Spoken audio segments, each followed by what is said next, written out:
Question 3 simplify. Question के यहाँ first second third fourth total 4 parts हैं जिनमें ये कुछ नंबर्स गिवन है। इन्हीं नंबर्स को हमें सिंप्लीफाई करना है।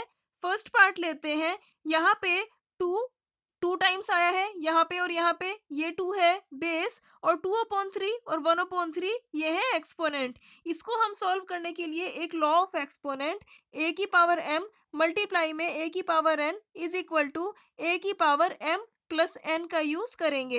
ये लॉ कहता है कि अगर एक बेस है a और उसकी पावर है m और इसकी मल्टीप्लाई हो रही है सेम इसी बेस a में, लेकिन पावर है अलग n। यहाँ पे बेस दोनों जगह a है, पावर है अलग अलग, यहाँ m और यहाँ n, तब बेस a तो सेम रहेगा लेकिन पावर ऐड हो जाएंगी, यानी m प्लस हो गया n। सेम कंडीशन यहाँ पे मिल रही है।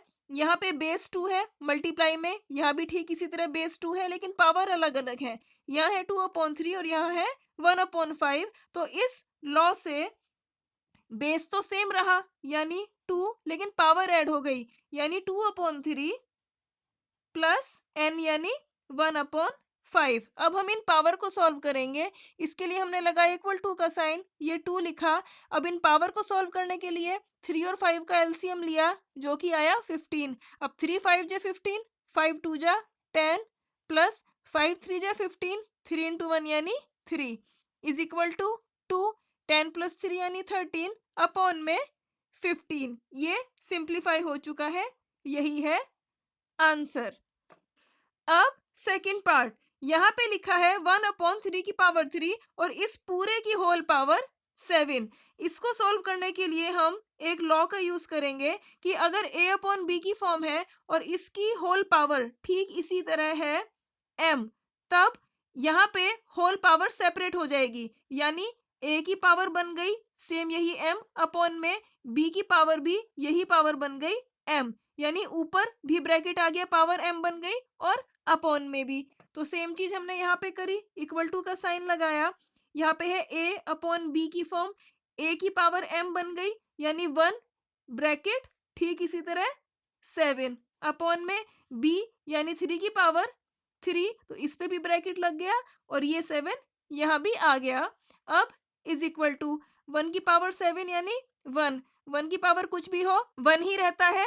अब अपॉन में इसको सॉल्व करने के लिए हम एक लॉ ऑफ एक्सपोनेंट a की पावर m की whole power n is equal to a की पावर m n का यूज करेंगे। ये कहता है कि अगर एक बेस है a और उसकी पावर है m लेकिन इसकी होल पावर है n, यानी पावर m और n अलग अलग है, तब बेस a तो सेम रहेगा लेकिन इन दोनों पावर की मल्टीप्लाई हो जाएगी यानी mn। तो सेम चीज यहाँ पे करते हैं कि यहाँ पे बेस है 3 और इसकी पावर है 3 और इसकी होल पावर है 7, तो बेस यानी a सेम रहा तो यहाँ पे आ गया 3। अब mn पावर की मल्टीप्लाई हो गई यानी 3 मल्टीप्लाई में 7 इज इक्वल टू अब 1/3, 7 3 जा 21, तो हमें मिला 1/3 की पावर 21। अब इसको आगे सॉल्व करने के लिए हम एक और लॉ ऑफ एक्सपोनेंट का यूज करेंगे कि 1/a की पावर n होता है a की पावर -n, यानी 1/a और a की पावर है पॉजिटिव में n,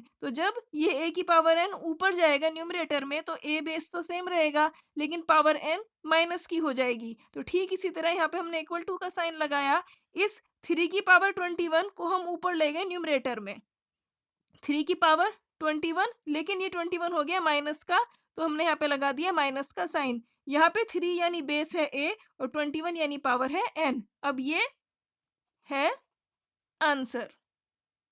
थर्ड पार्ट, यहाँ न्यूमरेटर में 11 है बेस और 1/2 है एक्सपोनेंट और डिनोमिनेटर में भी 11 है बेस और एक्सपोनेंट है 1/4, यानी यहाँ पे बेस सेम है लेकिन एक्सपोनेंट अलग अलग है। तो इसको सॉल्व करने के लिए हम एक लॉ ऑफ एक्सपोनेंट a की पावर m अपॉन a की power n is equal to a की पावर m माइनस n का यूज करेंगे।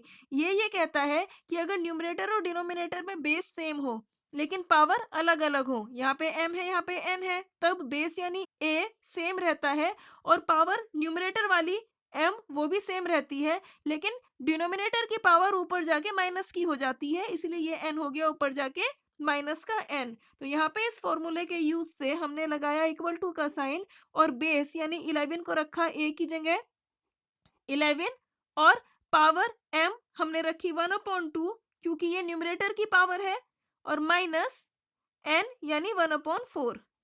यहाँ पे न्यूमरेटर में m है तो यानी a की पावर m, और n है डिनोमिनेटर की पावर जो हो गई माइनस में, तो इसलिए डिनोमिनेटर की पावर 1/4 हो गई माइनस में 1/4। तो is equal to 11। Power solve करते हैं, 2 और 4 का एलसीएम आता है 4, 2 2 जा 4, 2 1 जा 2, माइनस 4 1 जा 4, 1 इंटू 1 यानी 1 इज इक्वल टू 11। 2 माइनस 1 यानी 1 अपॉन में 4, तो हमें मिल गया 11 की पावर 1/4। यही है इस क्वेश्चन का आंसर। अब फोर्थ पार्ट, यहाँ पे 7 है बेस और एक्सपोनेंट है 1/2, यहाँ पे 8 है बेस और एक्सपोनेंट है 1/2, यानी यहाँ पे बेस अलग अलग है। यहाँ पे बेस है 7, यहाँ पे बेस है 8, लेकिन एक्सपोनेंट सेम है।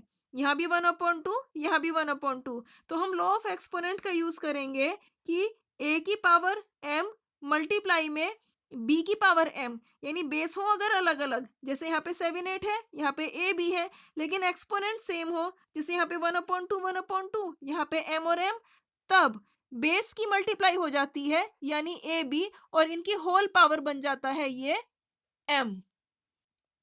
यहाँ पे हमने इक्वल टू का साइन लगाया, और यहाँ पे इस फॉर्मूले से 7 और 8 की मल्टीप्लाई हो जाएगी यानी ए बी, तो हमने लिखा 7 मल्टीप्लाई में 8, और इनकी होल पावर बन गई m यानी 1/2 इज इक्वल टू 8 7 जा 56, और इसकी पावर 1/2। बस यही इस क्वेश्चन का आंसर है। अब ये क्वेश्चन भी यहाँ हो चुका है।